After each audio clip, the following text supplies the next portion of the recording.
Hello la famille, comment ça va?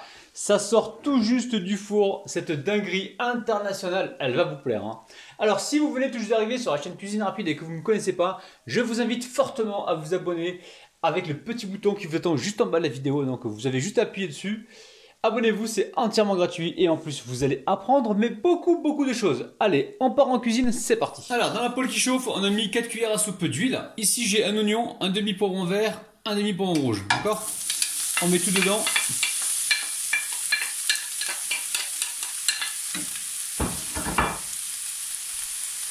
Allez, on rajoute la viande. Là j'ai 350 grammes pardon, de bœuf haché, hein, d'accord? Alors on va tout de suite saler. On va mettre le sel hein, tout de suite. Et on va également poivrer.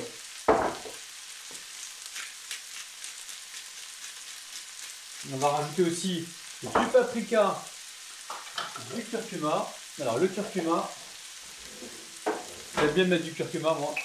Alors combien on va en mettre? Ok.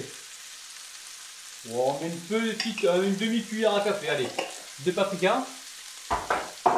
De curcuma pardon. Et ici on va mettre le paprika. Paprika on peut aller jusqu'à une cuillère à soupe. Hein. Après si vous aimez l'ail, faites-vous plaisir, hein, mettez-en de l'ail. Hein. Alors, je vais faire revenir ça tranquillement pendant environ 5 minutes, 5-6 minutes. Et on se retrouve donc juste après. Allez, on rajoute une petite cuillère à soupe hein, de miel. Ça va aider donc à caraméliser le tout. Si vous n'avez pas de miel, vous mettez du ketchup, il n'y a pas de problème, un ketchup bio de préférence. Ok. Ça va caraméliser un petit peu la viande et les légumes. On va laisser encore cuire quelques minutes. Une fois qu'on a rajouté le miel, ok.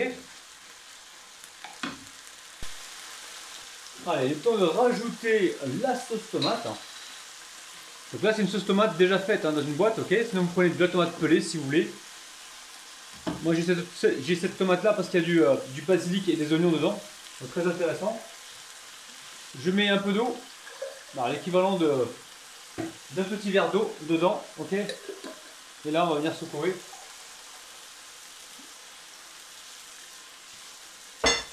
Et on va cuire ça tranquillement. Quelques minutes. Hein. On a besoin de garder un peu de jus. Hein.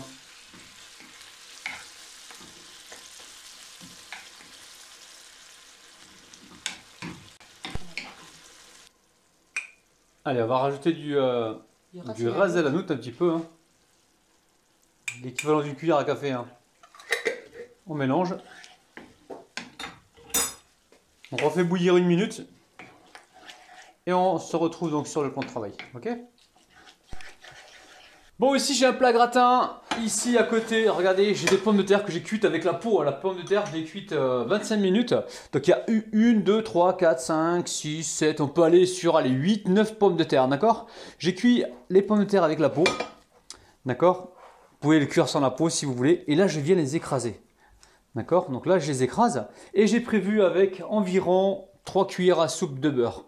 Vous pouvez prendre, si vous voulez, vous pouvez prendre de l'huile d'olive, il n'y a pas de problème. Hein. Donc j'avais salé l'eau tout à l'heure de cuisson. Je ressalé un petit peu les pommes de terre. Pas trop. Et je vais venir poivrer. Ok. Et là, je vais écraser comme pour faire une purée avec la fourchette. Ça sent déjà super bon. Bon, maintenant je vais commencer mon petit cinéma. Donc là, la pomme de terre est écrasée. On va récupérer une cuillère comme ceci. Ok. Et on va faire des bandes. On va commencer là sur le côté. D'accord. Et je vais faire des bandes de pommes de terre. Oui, je sais. C'est original. On voit pas ça souvent. Ok, je sais. Vous voyez. Donc là, je vais redéposer encore ici des bandes de pommes de terre. Et je vais laisser un espace à chaque fois. L'espace, ça sera pour mettre la viande tout à l'heure. Ok. Vous avez les mains bien propres évidemment. Et le but du jeu, c'est de faire ça. De faire un côté pomme de terre, un côté vide, un côté pomme de terre, un côté vide. Vous avez compris la règle du jeu. Vous allez voir, ça va vous plaire. Alors, on va essayer de rester régulier. Ça fait plaisir là, hein, les amis. Hein. Attendez, on reçoit du monde. Hein. Imaginez que vous recevez du monde. Hein. Ça peut être votre famille. Hein. Vous recevez votre famille, vous avez envie de leur faire plaisir. Pas de problème. Alors, pomme de terre, ok, on continue. Alors là, je vais aller sur le côté et je vais régulariser après, hein, d'accord? Là, je vais bien sur le côté, comme ceci. Ici, il n'y en a pas assez, donc on en met.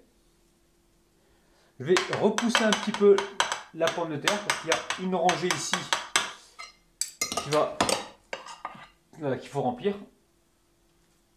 Ok, on prend le temps, hein, d'accord? Je coupe la caméra, je continue, on se retrouve juste après. Bon, maintenant, vous récupérez la viande. Alors là, on va essayer de travailler proprement, les amis. Hein. Mettez pas de... Ne tâchez pas partout, ok? On va mettre la viande sur les rangées, hein, d'accord? Waouh, ça sent déjà bon, hein, les amis, hein, d'accord? On prend le temps, on se fait plaisir. Waouh.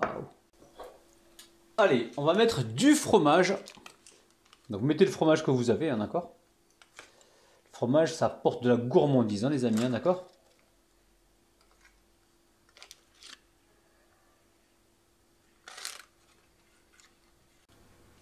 Ok, donc là, on fait rentrer un petit peu le fromage, si on peut, hein. Alors, j'aurais été tenté par faire une béchamel, mais... vous voulez que je sois franc avec vous, les amis? J'ai plus de lait. Là, il me reste du lait d'avoine. Mais j'ai pas envie de tenter le truc avec le lait d'avoine. J'ai plus le lait. Je croyais qu'il me restait du lait. Et il n'y en a pas. Bon, c'est pas grave. Là, j'ai un mélange de fromage emmental et mozzarella. Je vais mettre ça dessus. Hein. Ça va le faire. Hein. Alors, on aurait pu très bien Enfin, non, même pas. On n'a pas de lait. On n'a pas de lait. J'ai failli dire on aurait pu tremper le fromage râpé directement dans le lait hein, pour avoir un beau gratinage. Hein. Mais non, tant pis. Voilà, il y a un bébé qui crie là. Allez. Le four, vous le préchauffez à 180 degrés, hein, d'accord? Et je pense qu'on est parti pour... voilà, il faut juste que ça dort. Tout est cuit là. Hein. On a besoin de réchauffer l'ensemble et d'avoir une bonne coloration, d'accord? Ça peut prendre 15 minutes environ. 15 à 20 minutes, ok? On met bien du fromage partout. Ok. On a les mains bien propres. Ok, c'est parti, direction le four, on se retrouve juste après. Bon, la famille, ça sort du four, hein. Vous entendez le bruit? On va laisser comme ça, tranquillou, tiédir un peu. Je vais peut-être couper une part tout à l'heure et vous la montrer, hein, d'accord? Mais pour l'instant, on laisse tiédir, hein. C'est encore un peu chaud. Oh, ça a mis 20 minutes, hein, 20 minutes à 180 degrés. Allez, à tout à l'heure.